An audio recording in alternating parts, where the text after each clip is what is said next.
दोस्तों, आज की कहानी महावीर स्वामी और चंड कौशिक सर्प की कहानी है। ज्ञान की खोज में महावीर नंगे पांव एक स्थान से दूसरे स्थान विचरण करते हुए घनघोर तपस्या कर रहे थे।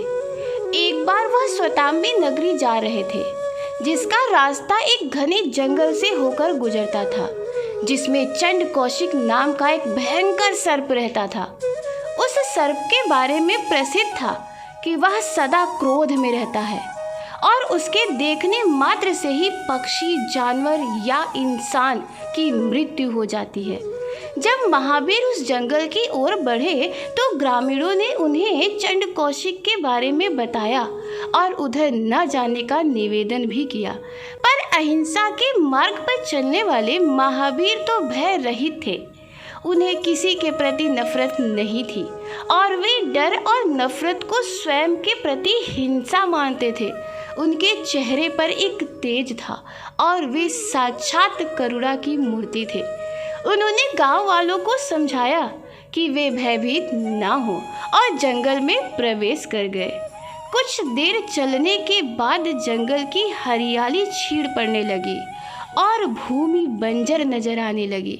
वहाँ के पेड़ पौधे मृत हो चुके थे और जीवन का नामो निशान नहीं था। महावीर समझ गए कि वह चंड कौशिक के इलाके में आ चुके हैं।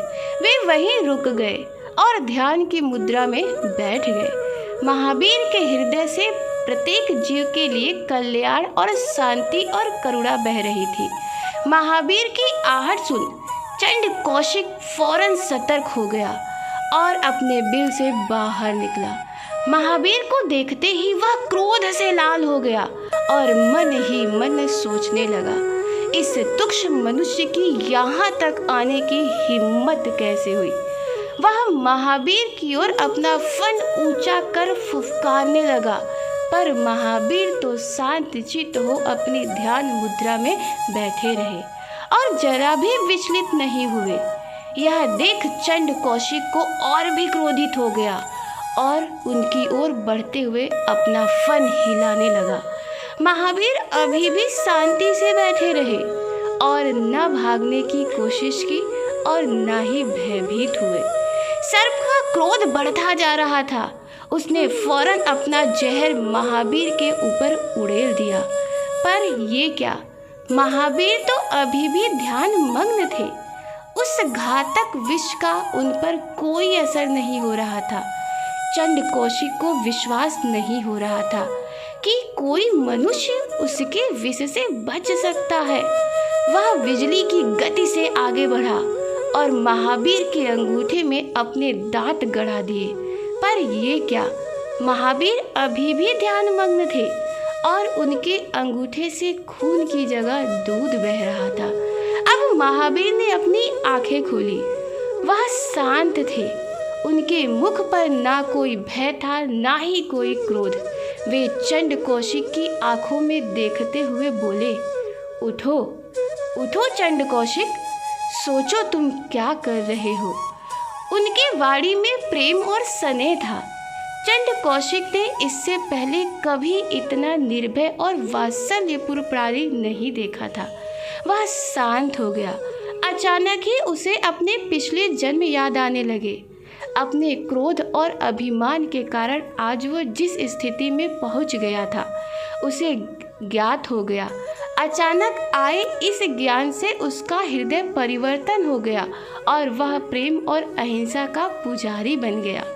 महावीर के जाने के बाद उसने चुपचाप अपना सिर बिल के अंदर कर लिया, जबकि उसका बाकी शरीर बाहर ही था। धीरे धीरे यह बात सभी को ज्ञात हो गई कि चंड कौशिक बदल गया है। बहुत से लोग उसे नाग देवता मानकर दूध, घी इत्यादि से पूजने लगे, तो कई लोग जिन्होंने उसके विष के कारण अपने प्रियजन को खोए थे उस पर ईंट पत्थर फेंकने लगे।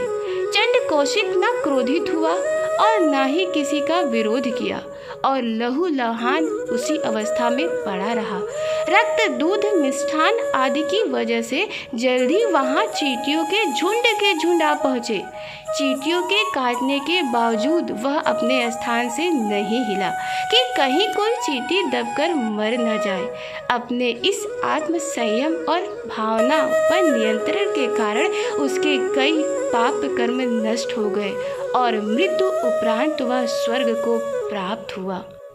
तो दोस्तों, इस कहानी से हमें यह शिक्षा मिलती है कि हमें कभी भी क्रोध नहीं करना चाहिए और हमेशा सत्य एवं अहिंसा के मार्ग पर ही चलना चाहिए। तो दोस्तों, अगर ये कहानी आपको पसंद आई हो तो जल्दी से लाइक करें, सब्सक्राइब करें, शेयर करें और हाँ, बेल आइकन का बटन दबाना तो बिल्कुल भी ना भूलें।